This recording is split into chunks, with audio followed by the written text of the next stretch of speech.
Do all your children attend schools whereby you pay fees? I know some are still too young to be in school. If so, how do you afford all the fees for these children? Is your online profile generating enough money to realistically sustain this? These questions are not coming from a place of hate, just genuinely curious. I enjoy your content, bro. Continue what you're doing.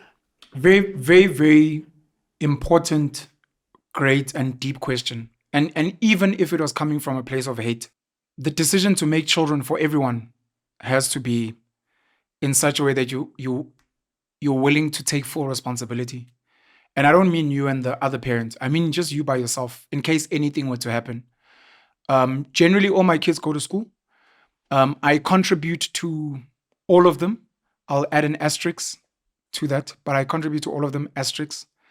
Am I contributing as best as I'd like to? The short answer is no. Would I be able to, I'll add this, would I be able to sustain my kids on my own if the moms were doing nothing? Yes. One of the conversations we're not having, specifically for men, is the danger of letting a woman dictate your child's lifestyle on your pocket. I think especially men, specifically, let's say, assuming standard, where the mom is mostly involved in the nurturing and the what, a guy needs to look at his budget and be like, this is what I can afford for my children.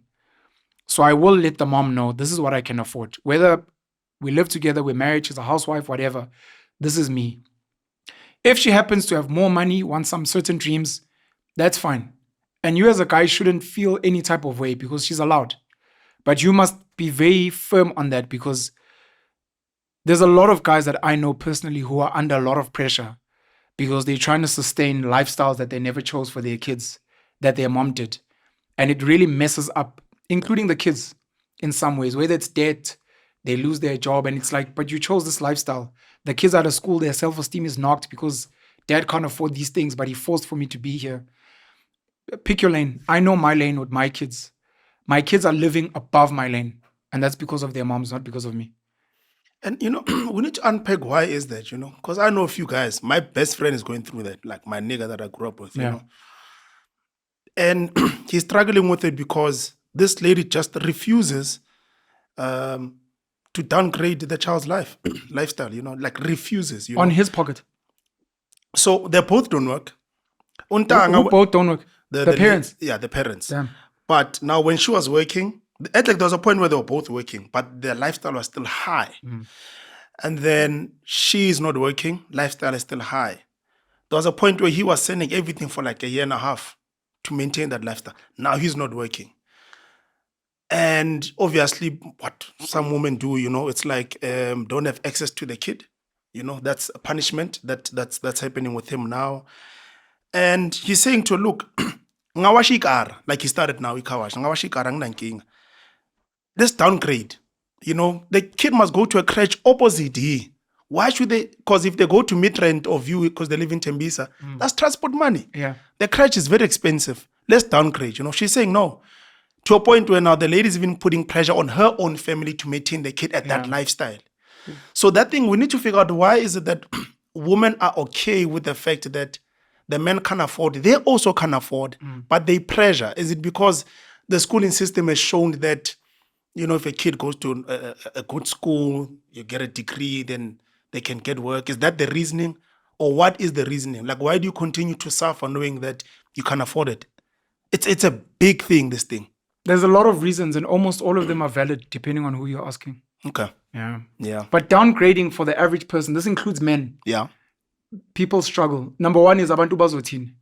Number two is just a refusal to go back because I thought I was going somewhere. Now I'm like accepting defeat. But it's a psychological thing that people need to work on because it knocks them more to stay in those spaces.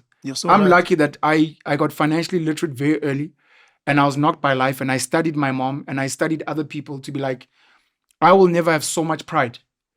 I don't care who says what and feel some type of way. It's more important to have good mental health than to force a situation where next thing to Penuel agaseko. Because he was trying to sustain something, his mind eventually caved. Because the mom or the moms were like, yeah, but you said this and you promised. And I can't tell them, this is my situation, this is my reality. One of the exercises I do, I love traveling to townships. I love traveling to squatter camps. I, specifically in the areas that I'm in, know all the schools at all the levels, including no-fee schools and very expensive private schools. And I'm like, at any given time, with any given income that I might find myself in, my child will study here or here or here or here. And I'm kind of comfortable with all of them. I will live here or here or here or here. And I think psychologically, I can accept that. I will eat this, and whatever, which is why I'm like, my life is great because I know what 3 levels down looks like. And I'm also not scared of it. But most other people don't have that. And they suffer. You know, immediately, I'm not a mom. But when you said it, sometimes there's this habit that men have to sort of demonize men, yes. Demonize women and their positions and, she wants to upgrade the lifestyle using the... Do you ever just look at the perspective that, like, she just wants the best for her kid? She's You just can't like... afford it. Yeah, she can't, right? But she loves this kid and she just wants the best for her kid. And for her, it's by hook and it's by crook and it's, you know? Yeah. I'm not saying... Every woman, not every woman, generally most women definitely believe in that. And they're willing to suffer for their kids to have the best. It's just impractical. That's where you hope.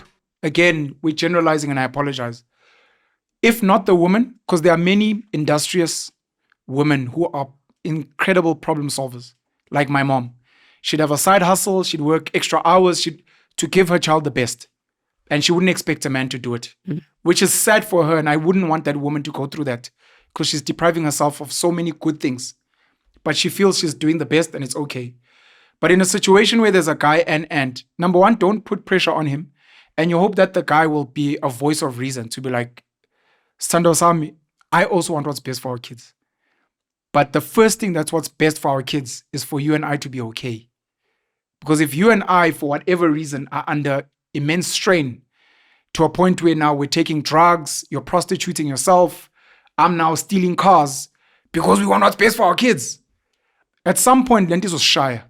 And it's not best for our kids in the And long it's run. not best for our kids. Next thing, their dad is in jail. Their mom now is whatever. And it's like, but we wanted what was best for you. And you're like, yo, you should have asked for advice. It didn't have to be like this. You could have maybe spoken to someone, gotten a bursary. You could have asked what.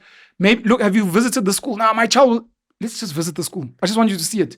Hey, this school's not bad.